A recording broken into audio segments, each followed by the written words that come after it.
I like that song. When evening came, Jesus said to his disciples, "Let us go to the other side of the lake." And leaving the crowd behind, they took him along just as he was, in the boat, and there were several other boats with them. A storm came up, and the waves broke over the boat, and it was nearly swamped. Jesus slept in the stern on a cushion. The disciples woke him and said, "Teacher, don't you care if we drown?" And he got up and said to the wind and the waves, "Be quiet, be still." And the wind died down, and it was completely calm. And he said, "Why are you so afraid? Do you still have no faith?" But they were terrified and said to each other, "Who is this, that even the wind and the water obey him?" The word from the Lord in the house of the Lord.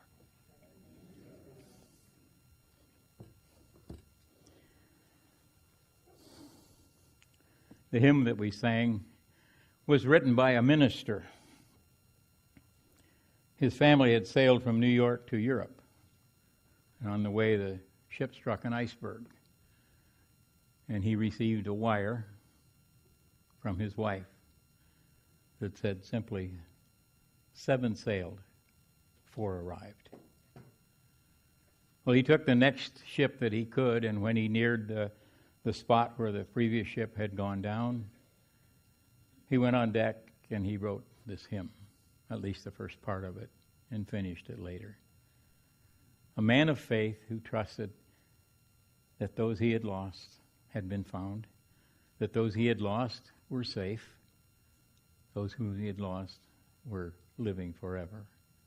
And he asks us to have that kind of faith in our own lives, that whatever it is that is ahead of us, whatever it is, we should know it well.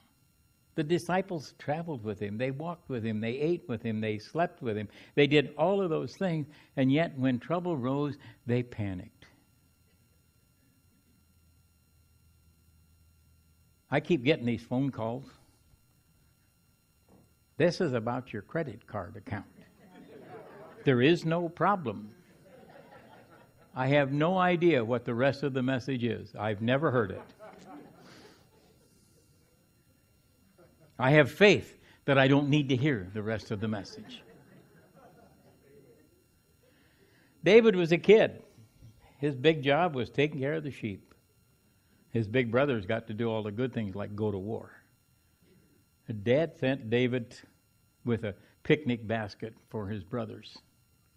That's probably too nice a phrase because they're supposedly at war, but for days they've been sitting here listening to this blowhard from the other side tell them what he was going to do to them. And Saul couldn't find anybody who would challenge him. And David said, "I'll do it. I'll take him on because the Lord has been with me in each and every one of my trials. I've killed the bear, I've killed the lion, I've protected the sheep. I'm not afraid of this guy." So the king put his armor on him. Beautiful armor, trimmed in gold. Copper faceplate. And he couldn't move because it weighed a ton. And he took it off. And then he took his staff and he picked up 5 smooth stones, put them in his sack, and went to face Goliath. I had him quit reading there because most of you know the rest of the story, right? Is there anybody who doesn't know how this fight came out? The only armor that we need when we face our Goliaths in our life, the only armor we need is our faith. And we face Goliaths all the time. They don't come in big guys bragging with helmets and armor on. They come in overdraft notices, and they come in late payment notices, and they come in diagnoses that we don't want to hear. And we face these Goliaths in our life. And none of us are immune. None of us are safe from them. And every one of us could go down with the ship unless we have enough faith to understand that he's going to be with us. I I spent some time yesterday at the hospital with Bill Vasilios. And to hear that story that God put somebody where God needed somebody, because otherwise the word from the ER doctor said he had about 45 minutes to an hour left if he hadn't been saved. We have to believe that God had a hand in that. And yet, I ask you to believe that when there's an accident and someone's killed, when there's a fire, when there's an earthquake, that God was there too. But God doesn't always fix things. And the only lever we have, the only power that we have is our faith in what He can do in our lives. The faith in what He's able to do through our own machinations, our own efforts, our own labors. My dad was the anchor to our family. And he was a farmer. And he learned, no, he didn't learn. He bought a welder, an arc welder. You plugged it in and it burned things if you wanted it to. And if something broke, he fixed it. He didn't know how. He just figured he could do it. His motto was, if it's broke, you can't hurt it. So fix it.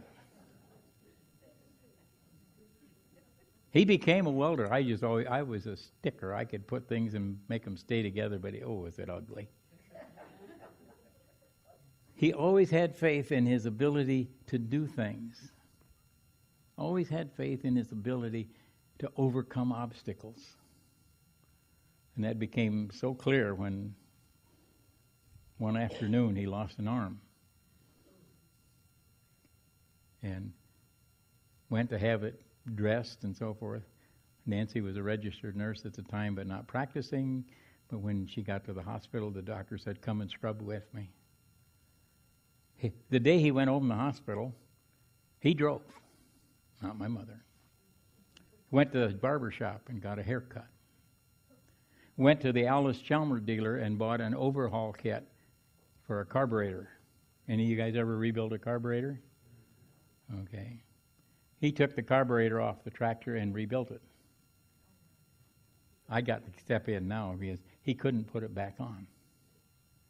Because you put it on this way and the screws went in this way. So you had to hold it up while you... I had to put it back on. I finally got to do something in this deal. He had faith in his ability to meet adversarial conditions. And that's what David had.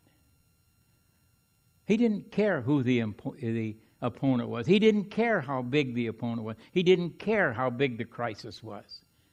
He had confidence in the God that led him, the God who brought him to where he was, the God he was sure never abandoned him. So we face Goliaths all the time. We just don't recognize him as a warrior. But every one of you, every one of us has had situations that just tax our ability to stay calm, to stay whole, to stay believing. That's when we face our Goliaths. Now, I got a question for her. Why did he pick up 5 stones? You do remember he picked up 5 stones. Anybody got an answer? One book I read said Goliath had 4 brothers. Or did not David have enough faith in his aim to think he could get him with 1? I like to think he was ready to take on 4 more.